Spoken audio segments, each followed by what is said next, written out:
بسم الله الرحمن الرحيم إذا جاء نصر الله والفتح ورأيت الناس يدخلون في دين الله أفواجا فسبح بحمد ربك واستغفره إنه كان توابا.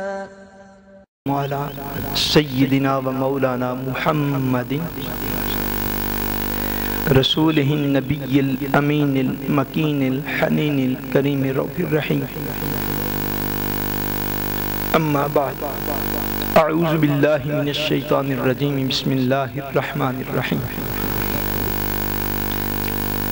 فلولا اذا بلغت الحلقوم وانتم حینئذ تنظرون وَنَحْنُ أَقْرَبُ إِلَيْهِ مِنْكُمْ وَلَكِنْ لَا تُبْصِرُونَ فَلَوْلَا إِن كُنتُمْ غَيْرَ مَدِينِينَ تَرْجِعُونَهَا إِن كُنتُمْ صَادِقِينَ. صدق اللہ العظیم. إِنَّ اللَّهَ وَمَلَائِكَتَهُ يُصَلُّونَ عَلَى النَّبِيِّ يَا أَيُّهَا الَّذِينَ آمَنُوا صَلُّوا عَلَيْهِ وَسَلِّمُوا تَسْلِيمًا. اللهم صل على سيدنا ومولانا محمد وعلى آله وصحبه وبارك وسلم. الصلاة والسلام عليك يا رسول الله وعلى آلك وأصحابك يا حبيب الله. الصلاة والسلام عليك يا رسول الله وعلى آلك وأصحابك يا حبيب الله.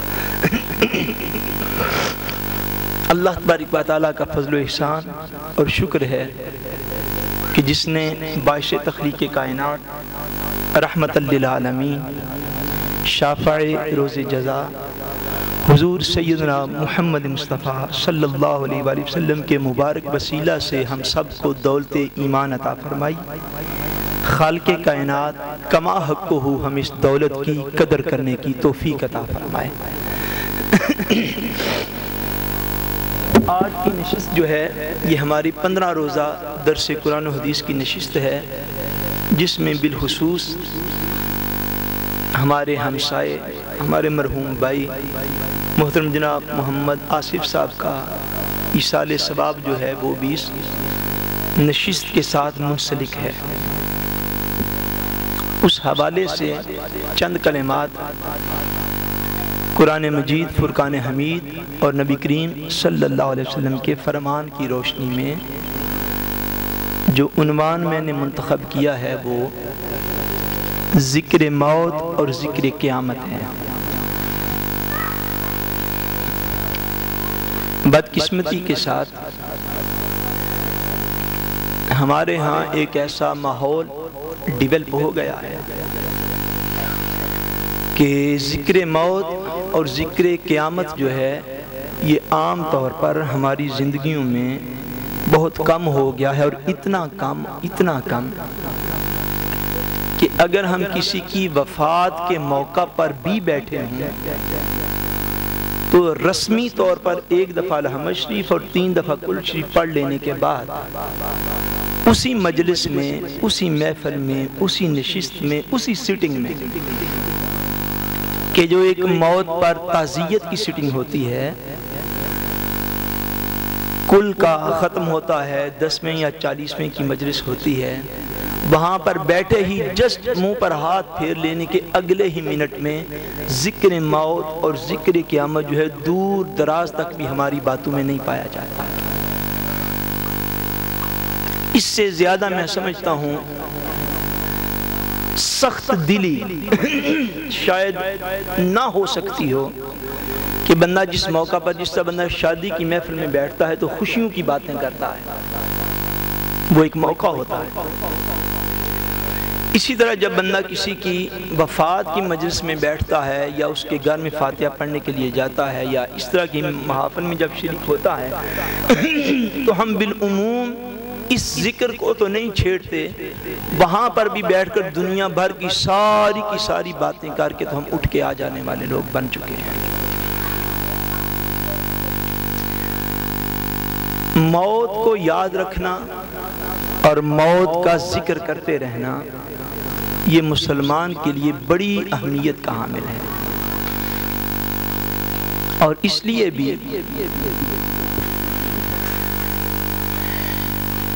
کہ حضور نبی کریم صلی اللہ علیہ وآلہ وسلم نے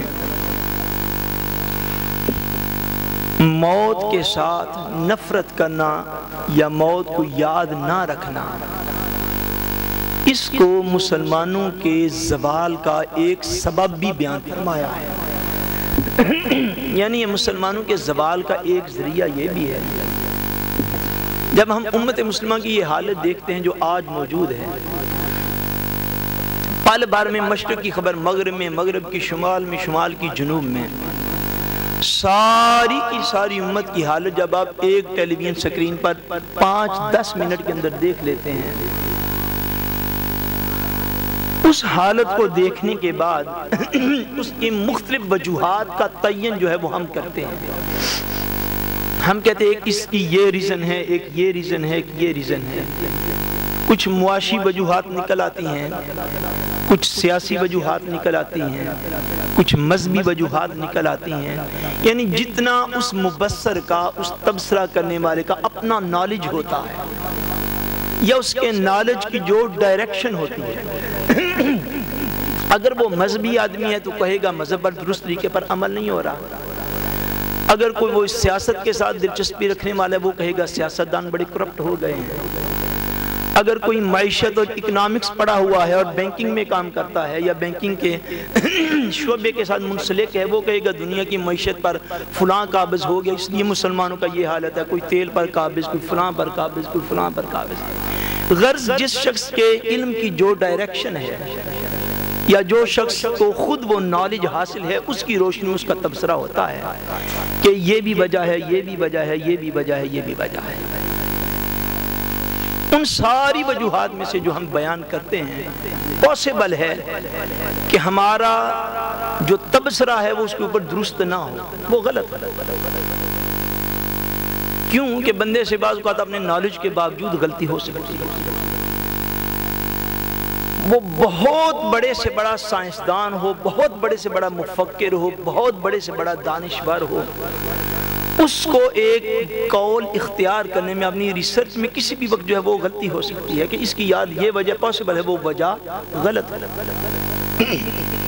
مگر ایک شخصیت ایسی ہے اللہ تبارک و تعالیٰ نے جس کو اس کائنات کی طرف بھیجا کہ جو کچھ وہ بیان فرما دیں اس میں معاذ اللہ غلطی کا 1% بھی کوئی امکان نہیں ہوتا۔ اس لیے فرمایا لوگو وَمَا يَنْتِقُ عَنِ الْهَوَىٰ إِنْ هُوَ إِلَّا وَحْيٌ يُوحَىٰ۔ یہ میرا مصطفیٰ جب بولتا ہے یہ اپنی مرضی سے کلام نہیں کرتا، یہ جو بولتا ہے اللہ کی وحی ہوتی ہے۔ تو حضور نبی کریم صلی اللہ علیہ وسلم کی ایک حدیث پاک جو ہے وہ موجودہ دور کا اتنا بہترین تجزیہ پیش کرتی ہے اور اس کے اسباب میں سے ایک سبب پر روشنی ڈالتا ہے۔ عن ثوبان مولا رسول اللہ صلی اللہ علیہ وسلم قال رسول اللہ صلی اللہ علیہ وسلم یوشک ان تداعى علیکم الامم من کل افق کما تداعى الاکلۃ علی قصعتها۔ فرماتے ہیں کہ رسول کریم صلی اللہ علیہ وسلم نے ارشاد فرمایا کہ اے لوگو ان قریب چاروں طرف سے لوگ تم پر اقوام عالم کو دعوت دے دیں گے۔ حضور کا فرمان علی شان ہے۔ اس سے حجیت حدیث کی بھی آپ کو سمجھ آ جائے گی کہ حدیث کیا چیز ہوتی ہے، اور یہ بھی سمجھ لیں گے کہ حضور کی ارشادات جو ہیں وہ حضور صلی اللہ علیہ وسلم کے آخری نبی ہونے کی کس طرح دلیل ہے، اور کس طرح حضور نے غیب کی خبروں سے سارے لوگوں کو مطلع فرما دیا، وہ غیب جو اللہ کے پیارے رسول کو اللہ تبارک و تعالیٰ نے عطا فرمایا۔ یہ کیفیت صحابہ کرام کی تو نہ تھی۔ آج جو امت کے ساتھ ہو رہا ہے، نبی کریم صلی اللہ علیہ وسلم نے اس کی طرف توجہ دلائی، بالکل واضح ارشاد پاک ہے۔